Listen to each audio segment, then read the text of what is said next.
Pour ceux qui me connaissent bien, vous savez, j'aime tout ce qui est vivant, tout ce qui est dans la nature. Alors, qu'est-ce que je fais, moi, quand je ne suis pas à la pêche, je ne suis pas à la chasse, j'observe pas les oiseaux?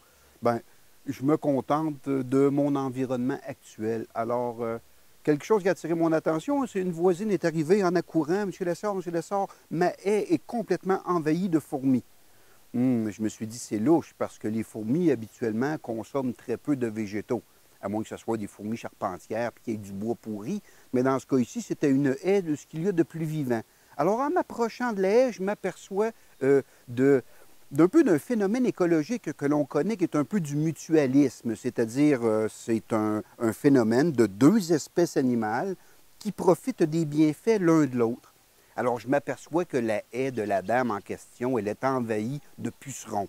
Des petits aphides, comme on appelle, hein, des petits hémiptères qui vont piquer la plante pour se nourrir de la sève. Individus microscopiques, souvent très petits, pas plus gros qu'une tête d'épingle, et souvent sont en colonies tellement nombreuses qu'éventuellement la plante peut en être affectée. Mais qu'est-ce qui arrive à ces pucerons-là lorsqu'ils sont trouvés, par exemple, par une fourmi?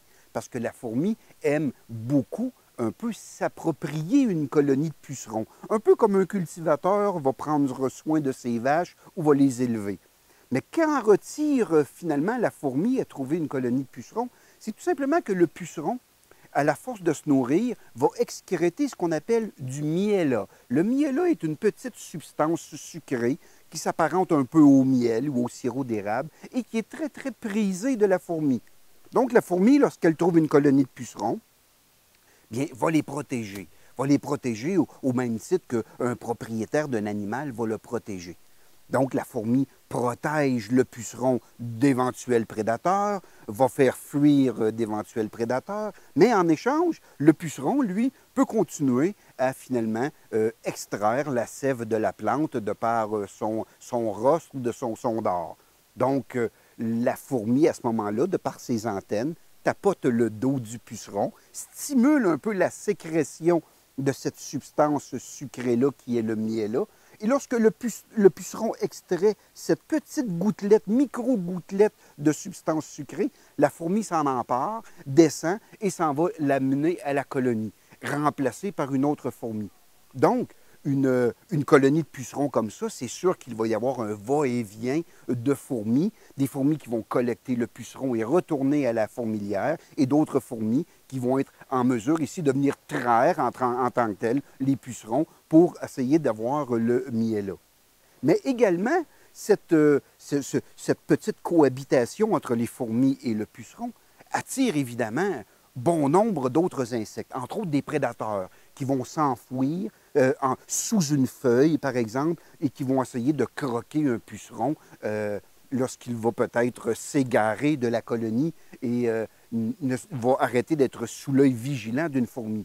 Et c'est le cas de la coccinelle. La coccinelle est un allié des fermiers, des gens qui font des potagers, entre autres, parce que les coccinelles sont des maîtres prédateurs des pucerons.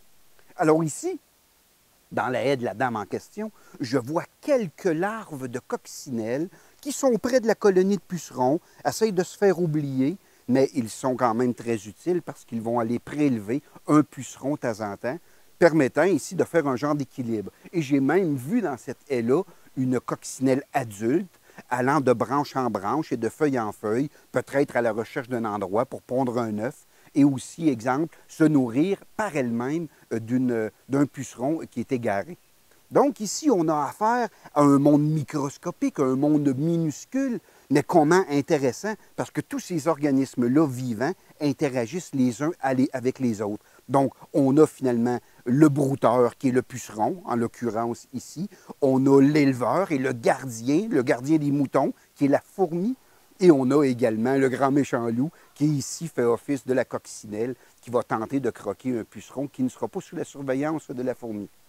Évidemment, quand c'est déréglé, qu'il n'y a pas beaucoup de fourmis, puis que les pucerons explosent, bien c'est la haie de la dame ici qui va écoper, parce que les pucerons sont quand même assez compliqués à traiter. Mais c'était une petite parenthèse du fait que quand on est en vacances, bien, tout ce qui est vivant, finalement, nous intéresse, puis ça me fait plaisir de vous avoir expliqué un peu le petit monde d'un arrière-cour de jardin.